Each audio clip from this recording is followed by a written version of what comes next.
সুন্দর একটি পথসভা করলাম। পথসভা শেষে আপনারা সবাই এসেছেন। এটা একটা পথসভা থেকে জনসভায় রূপান্তরিত হয়েছে। আমার আব্বা ডক্টর সৈয়দ মকবুল হোসেন লেখি মিয়া সিলেট ৬ দুবারের শুধু এমপি ছিলেন না, ওনার বাস ছিল মানুষের হৃদয়ে। এবং আমি বলবো ওনার রাজনৈতিক পথ চলার থেকে আরো বড় অর্জন ছিল যে মানুষটাকে এখনো এত মনে রেখেছে, এত সম্মান দেয়, এত ভালোবাসে। এটার জন্য আমরা পারিবারিকভাবে আপনাদের কাছে কৃতজ্ঞ। আব্বা আপনাদের মন থেকে মায়া করতেন, ভালোবাসতেন এবং আমাদের সেটাই শিখিয়েছেন।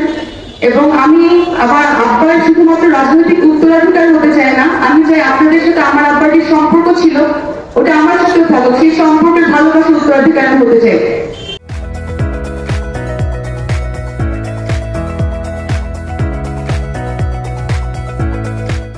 সামনে আমাদের নির্বাচন হবে, যেটা খুব সংকল্প এবং কঠিন নির্বাচন হবে। সেই নির্বাচনে আপনারা সবাই অবগত আছেন যে বিভিন্ন ষড়যন্ত্র হচ্ছে দেশি এবং বিদেশি শক্তি দ্বারা। আমি আমার বিএনপির এবং সাধারণ ভাইদের আহ্বান করবো আমাদের বিএনপিকে এক করতে হবে, যাতে আমরা ইতিহাসের কথা মতো করে আমরা আবার গণতন্ত্র পুনঃপ্রতিষ্ঠা করতে পারি। যতবার বাংলাদেশে বিভিন্ন সরাসরি শাসক এসেছে, বিএনপির হাত ধরে বাংলাদেশ গণতন্ত্রের পথে ফেরত এসেছে।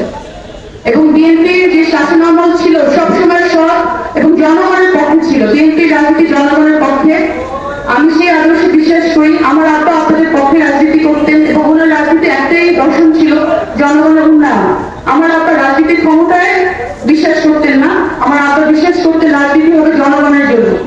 ঠিক একইভাবে বিএনপি মনে করে সমস্ত ক্ষমতা উৎস জনগণ, এবং সেই জনগণের যাতে ক্ষমতা ফেরত পায় এই লক্ষ্যে বিএনপি নির্বাচন করতে চায়, ক্ষমতা আসতে চায়, যাতে দেশকে আমরা সুন্দর করে বুঝাতে পারি।